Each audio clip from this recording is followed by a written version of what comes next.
Your body is burning fat right now, or it's not, and it has almost nothing to do with what you ate today.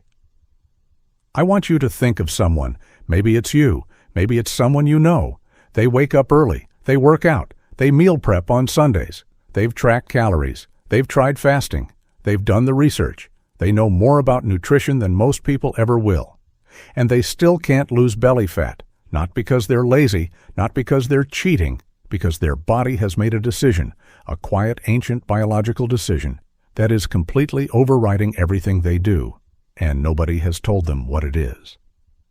In 2019, researchers ran a study that should have changed everything. 2 groups, same diet, same calories, same exercise. One difference, one group had chronically elevated cortisol. After 12 weeks, the high cortisol group had lost 40% less body fat. 40%. Same food, same workouts, completely different bodies. That's not a metabolism problem. That's not a willpower problem. That's a nervous system problem. And if your nervous system is stuck in fight or flight right now, which I'm going to show you how to know, your body literally cannot burn fat efficiently. Not hard, not difficult, physiologically. Impossible. Here's what I'm going to show you today. Exactly why this happens. Why it's destroying your sleep at the same time. And 3 specific tools, peer-reviewed, completely free, that can shift your nervous system out of survival mode. But first, I need to tell you something about that person I described at the beginning, the disciplined one. Because there's a reason they specifically are losing this battle, and it has everything to do with the thing they're most proud of. Keep that in mind as we go through this. You've been lied to, not maliciously, but completely. For 30 years, the health industry has told you fat loss is one thing. Calories in, calories out, eat less, move more. Simple math. And if it's not working, you're cheating, or not trying hard enough. Here's what they left out. Your body has a hierarchy of priorities, and fat loss is near the bottom of that list. Survival is at the top, always, non-negotiable. When your nervous system perceives threat, whether that's a predator in 50,000 BC or a passive-aggressive email from your boss at 10 p.m., it triggers the exact same response. Your sympathetic nervous system fires. Cortisol floods your bloodstream. Adrenaline spikes. Blood glucose rises. Heart rate climbs. And every non-essential process in your body gets shut down. Digestion, off. Immune function, off. Reproduction, off. Fat oxidation, completely switched. Off. Your body doesn't care about your body composition goals when it thinks you're about to die. Now here's where it gets interesting. In 1936, a Hungarian endocrinologist named Hans Selye discovered something by accident that would define all of modern stress. Research. He was injecting rats with ovarian extracts, trying to identify new hormones. Every rat got the same symptoms: stomach ulcers, enlarged adrenal glands, shrunken immune tissue. He assumed he'd found a new hormone causing the damage. Then he tested his control group, rats injected with plain saline. Same symptoms. It wasn't the extract causing the damage. It was the stress of being injected. The rats' bodies couldn't tell the difference between a needle and a predator. Selye called this general adaptation syndrome, and what he found was this. The human body responds to perceived threat the same way every single time, no matter what the threat actually is. Your 6 a.m. doom scroll, the argument you had with your partner, the mortgage payment landing on Friday, 3 coffees before noon, all of it registers as threat. All of it triggers cortisol. All of it tells your body to stop burning fat.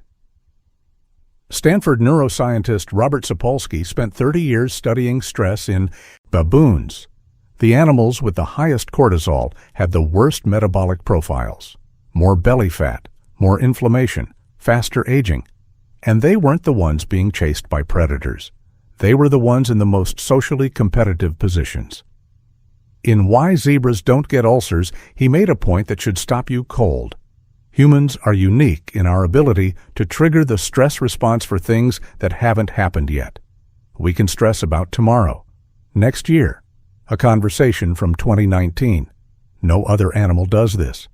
And for the disciplined person, the one we talked about at the start, this is where it starts to get complicated, because discipline isn't neutral. We'll come back to that. You understand the mechanism now. Chronic stress is blocking fat loss at a physiological level. But here's the piece that makes it worse. Cortisol isn't just blocking fat burning during the day, it's following you to bed. And what it's doing to your sleep is the most overlooked part of this entire conversation. Because if you're not sleeping well, you're fighting a battle that cannot be won. Your doctor probably hasn't told you this. Cortisol and melatonin have a direct inverse relationship. When one goes up, the other goes down. They cannot both be elevated at the same time. Normally, cortisol peaks around 8 a.m. It's called the cortisol awakening response. It wakes you up. It mobilizes energy. It's supposed to be there. Then it gradually declines through the day. By 9 or 10 p.m., it's low enough that melatonin can rise. Melatonin signals your brain. It's night. It's safe. It's time to sleep. Deep sleep follows. Your body repairs itself. Growth hormone is released. Fat is burned overnight. That's the design. But here's what happens when your nervous system is chronically dysregulated. Cortisol doesn't follow that curve anymore. It stays elevated into the evening, sometimes into the middle of the night. Melatonin gets suppressed. You can't fall asleep. Or you fall asleep, but you can't stay there. You wake at 2 or 3 a.m. with your mind already moving. Sound familiar? A 2020 study in psychoneuroendocrinology found that people with disrupted cortisol rhythms had significantly reduced slow-wave sleep. That's deep sleep, the kind your body needs to release growth hormone, the kind that restores muscle and burns fat while you're not moving. Without adequate deep sleep, ghrelin spikes. Ghrelin is your hunger hormone. It specifically drives cravings for high-calorie, high-carbohydrate foods.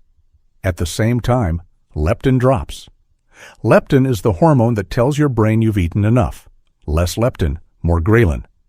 Cortisol still elevated.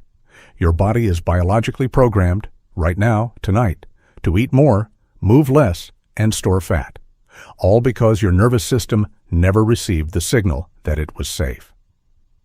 Dr. Danny Gordon, a physician who has spent years in stress physiology research, puts it plainly: the body will not burn fat when it believes it needs to protect itself.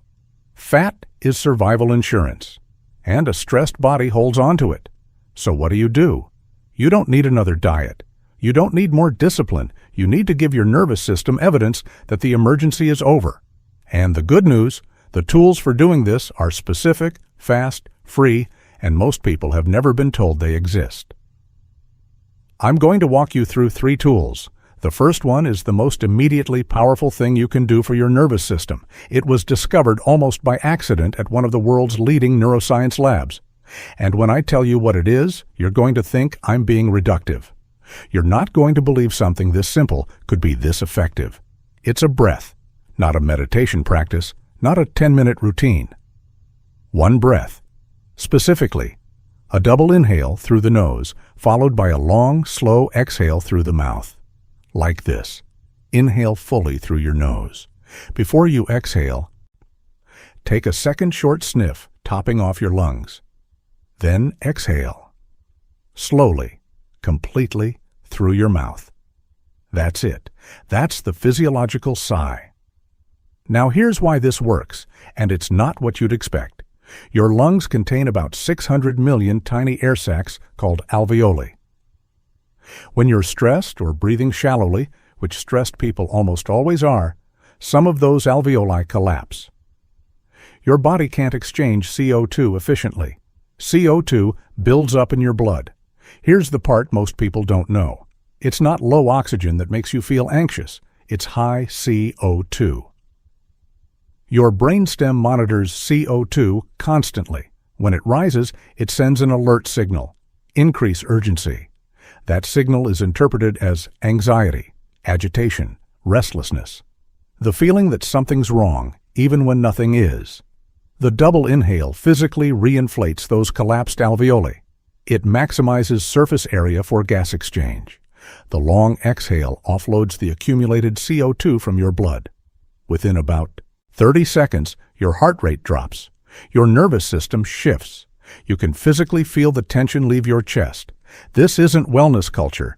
This was published in 2023 in Cell Reports Medicine by Dr. Andrew Huberman's lab at Stanford School of Medicine. A randomized controlled trial. The physiological sigh outperformed mindfulness meditation for immediate reduction in anxiety and physiological stress markers. More effective than meditation. In 30 seconds. Now here's the direct connection to fat loss. When you trigger a parasympathetic shift, which is what this breath does, activating the rest and digest side of your nervous system, cortisol begins to clear from your bloodstream. Insulin sensitivity improves. Your body can access fat stores again. One breath doesn't undo a lifetime of chronic stress, but it is a switch. And every time you use it, you're training your nervous system to return to baseline a little faster. Think of it this way. Your nervous system has a thermostat. Stress keeps turning the temperature up. The physiological sigh resets the thermostat. Over weeks, your baseline settles lower. Lower baseline means less cortisol. Less cortisol means more fat burning, better sleep, more recovery. Here's the protocol. Use it the moment you feel stress spiking. Before a difficult meeting, in traffic, after bad news. Set a reminder every 90 minutes throughout your day. Your body naturally cycles through 90-minute ultradian rhythms. Doing a physiological sigh at each transition anchors your nervous system before the next cycle begins. And use it specifically at the transition into sleep, which connects directly to tool number 2. Before I get there, I need to tell you about something that has been disrupting your biology since probably the day you got your first smartphone. Something that is actively sabotaging your fat loss. Every single night, without you knowing it's happening, your body runs on a 24-hour internal clock, your circadian rhythm. It controls nearly everything. Cortisol release, melatonin production, body temperature, insulin sensitivity, fat oxidation. The master regulator of this clock is light, specifically light entering your eyes. You have a cluster of roughly 20,000 neurons in your hypothalamus called the suprachiasmatic nucleus. Every morning when light hits your retinas, this cluster fires signals across your entire brain and body. It sets the timer for your cortisol awakening response. It begins the countdown to melatonin release. It tells every organ in your body what time it is. Without that morning light signal, your body doesn't know when to start the day. Cortisol peaks at the wrong time. Melatonin gets delayed. Your metabolic timing drifts. This is jet lag, except you're giving it to yourself every morning by staying indoors and scrolling in bed. A 2019 study from Northwestern University found that people who received morning light exposure had significantly lower BMIs than those who didn't, even after controlling for diet, exercise, sleep duration, and age. The light was an independent predictor of body weight, not just correlated, causally connected. Here's the mechanism. When your circadian rhythm is properly set, cortisol rises sharply in the morning, mobilizing glucose, sharpening focus, priming your metabolism for the day. Then it drops cleanly by evening. That clean evening drop is what allows melatonin to rise. Melatonin rising is what allows deep sleep to happen. Deep sleep is what triggers growth hormone release. Growth hormone, by the way, is one of the most potent fat-burning signals in your entire body, released primarily in the first 2 hours of deep sleep. If you're not sleeping deeply, because cortisol isn't dropping, you're missing your largest fat-burning window every night. And it all starts with morning light. Here's the protocol. Within 30 to 60 minutes of waking, before coffee. If possible, get outside and expose your eyes to natural daylight. Not through a window, not through sunglasses, outside, eyes open, looking toward, not directly at, the sky. In bright conditions, 10 minutes. On an overcast day, 20 to 30 minutes. Even an overcast sky delivers 50,000 to 100,000 lux of light. Your indoor lighting? Usually 200 to 1,000 lux. Not even close. Now the flip side, and this is where most people are making a critical error every night. Between 11 p.m. and 4 a.m., light exposure, even from a phone screen, actively suppresses dopamine, not just melatonin. Dopamine, published by David Berson's lab at Brown University. Nighttime light disrupts the dopamine circuits in your retina, which affects mood regulation the following day. Less dopamine, worse emotional regulation, more cortisol reactivity, more impulsive food choices the next day. Your phone at midnight isn't just keeping you awake, it's rewiring your reward circuitry and amplifying your stress response for tomorrow. The evening protocol is simple. After 9 p.m., dim everything. Your phone, your overhead lights. Use lamps positioned low rather than ceiling fixtures. Your retinas have specialized cells at the bottom that respond to overhead light specifically. Low light sources don't trigger them the same way. This single change, dimming lights after 9 p.m., has been shown to improve melatonin onset by 90 minutes on average. 90 additional minutes of melatonin production, 90 more minutes for cortisol to clear, for your nervous system to step down, for fat-burning hormones to do their job overnight. But the third tool is the one that matters most for people who already struggle to sleep. Because here's what nobody tells you about calming down at night. You can't switch your nervous system off at 10 p.m. if it's been running at full activation all day. That's like trying to stop a freight train by stepping in front of it. You need to start slowing it down earlier, deliberately. And the process for doing that is called thermal regulation. Most people are doing the exact opposite of what their body needs. Your body has to drop its core temperature to fall asleep. This isn't a preference. It's not optional. Your core temperature needs to fall by 1 to 3 degrees Fahrenheit to initiate sleep onset. This happens naturally in a cool environment, but it also happens through vasodilation, blood rushing to the surface of your skin to release heat from your core. This is why warm baths help you sleep. Most people assume warmth would stimulate you. The opposite is true. In a warm bath, blood rushes to your skin to cool your core. When you get out, that heat dissipates rapidly. Core temperature drops faster than it would naturally. You fall asleep more quickly. A 2019 meta-analysis in Sleep Medicine Reviews across 17 studies, over 1,600 participants, found that a warm bath or shower 1 to 2 hours before bed reduced sleep onset by an average of 10 minutes and significantly increased slow-wave sleep duration. But the thermal piece is only the beginning. The deeper issue is your autonomic nervous system's transition. Your autonomic nervous system has two branches: sympathetic, fight or flight; parasympathetic, rest and digest. Sleep requires parasympathetic dominance. But if you've been in sympathetic dominance all day, which most people living modern lives are, your nervous system doesn't just switch automatically at 10 p.m. It needs a transition window, a deliberate period where you actively signal safety. Here's what that looks like. Starting 90 minutes before your intended sleep time, you build what researchers call a pre-sleep regulatory buffer. Step 1. Stop all work, news, and high-stimulation content. Email, social media, anything requiring decision-making. Every time you engage with these, you trigger a small cortisol pulse. Do this repeatedly in the hour before bed, and you've given your cortisol rhythm nowhere to go. Step 2. Warm bath or shower. 1 to 2 hours before sleep, not right before. Temperature, 104 to 109 degrees Fahrenheit. Duration, 10 to 15 minutes. This maximizes the thermal drop effect. Step 3. Progressive muscle relaxation. This is not meditation. I want to be clear about that. It's a deliberate physical process. Systematically tense and release each major muscle group. Start at your feet and work upward to your face. Tense for 5 seconds. Release completely. Then move to the next group. A clinical review in the Journal of Behavioral Medicine found progressive muscle relaxation reduced sleep onset by 15 minutes on average and improved sleep quality in both healthy adults and people with diagnosed sleep disorders. Why does this work? Chronic stress creates chronic muscular tension.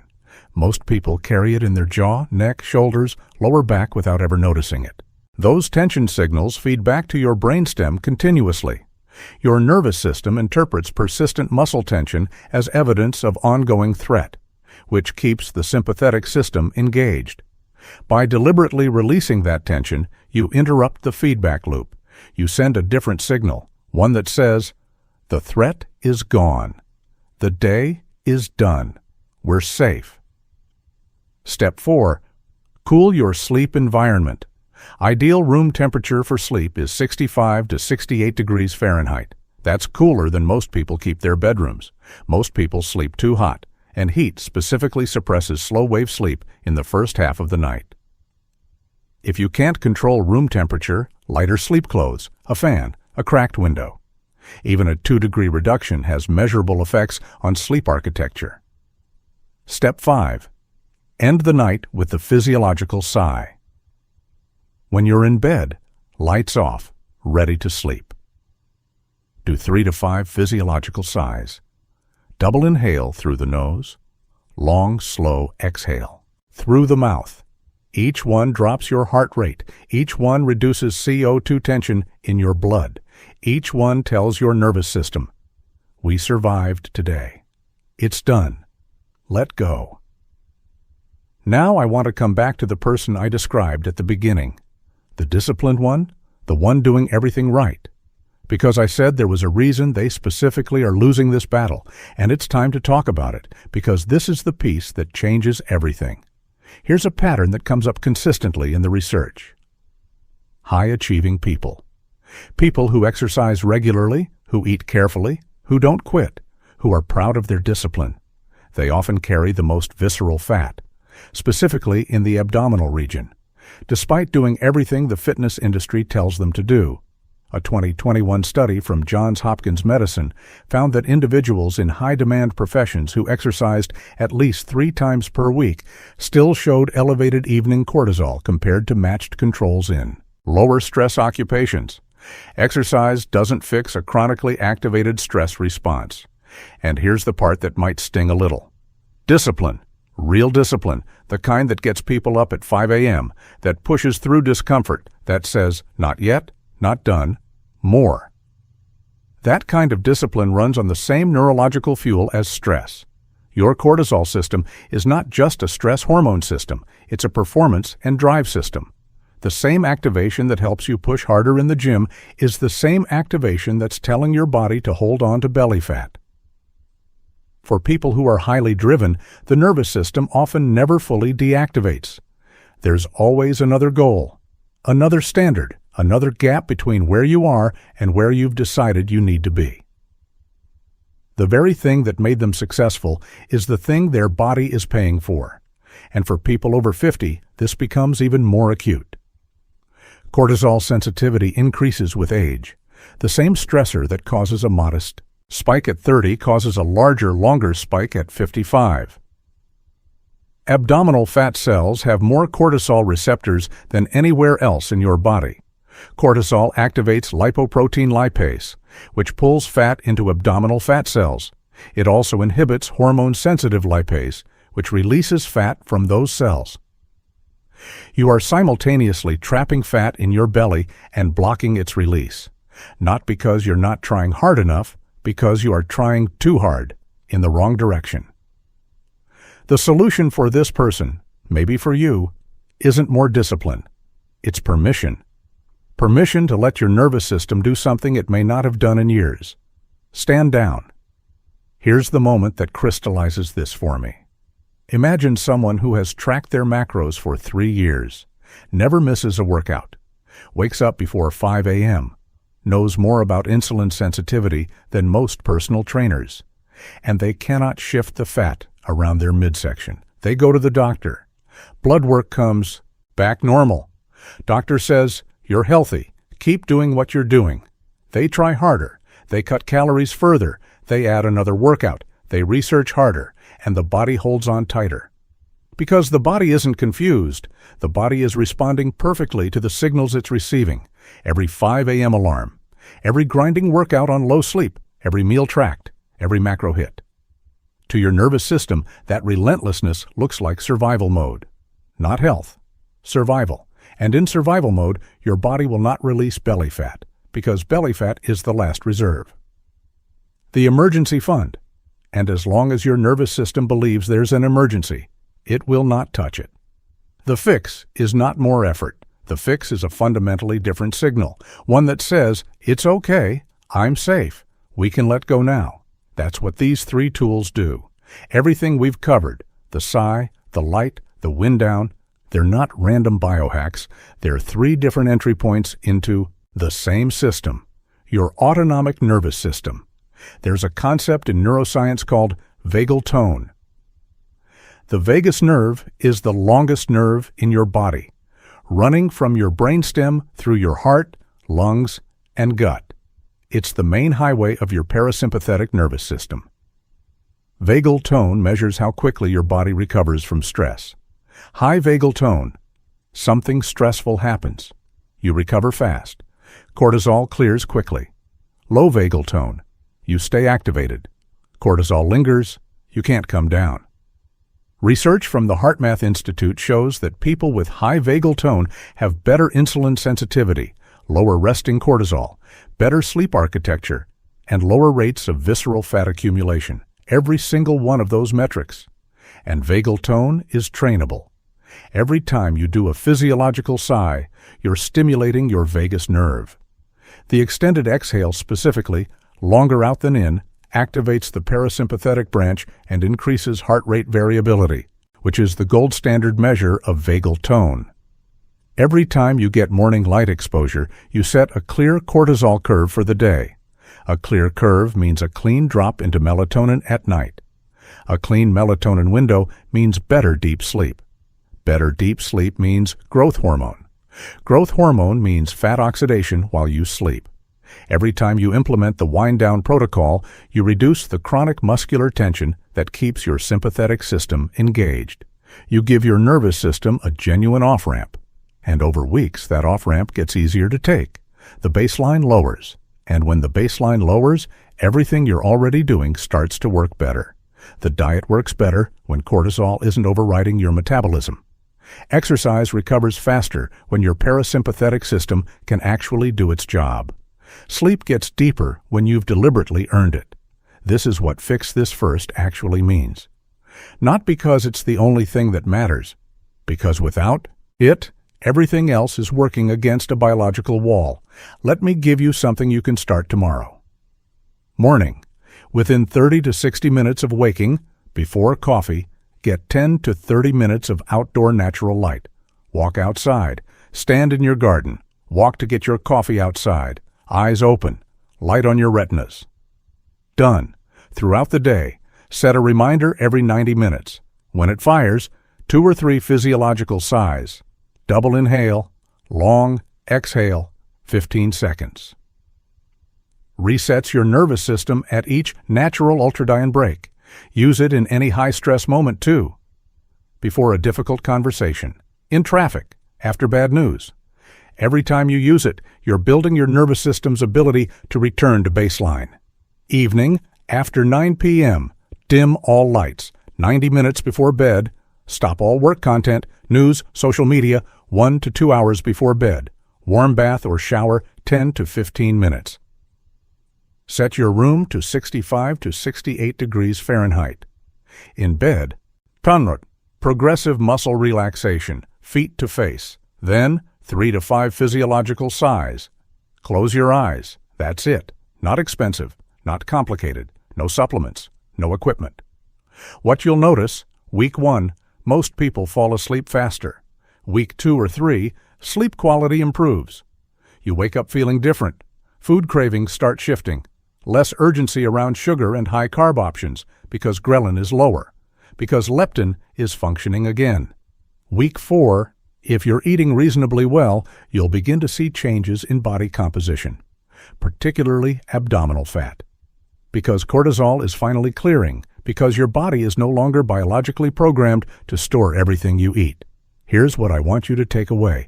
Your body is not broken. Your metabolism is not the problem. Your willpower is not the problem. In fact, for a lot of people watching this, it was never a willpower problem. It was a willpower overdose. You've been living in a world designed to keep your nervous system permanently activated. Notifications, news, deadlines, financial pressure, social comparison, always a next thing, always a gap. And your ancient, brilliant protective nervous system has been doing exactly what it was built to do, keeping you alive, at the expense of everything else. The 3 tools I've shown you aren't about adding more to your routine. They're about giving your system permission to do something it may not have done in a long time. Rest, the physiological sigh, strategic light exposure, the deliberate wind down. None of these cost money. All of them have peer-reviewed research behind them. And together, they address the foundational requirement that makes everything else you're doing actually work. Your body isn't fighting you. It's protecting you. Your job now is to convince it the emergency is over. If something in this video hit differently for you, if you recognized yourself somewhere in here, drop it in the comments. I read them. And if belly fat specifically is something you've been struggling with, the deeper metabolic mechanisms, what it actually is, why it forms, and why it's not just a cosmetic issue, I made a full video on that, linked right here. Go watch it.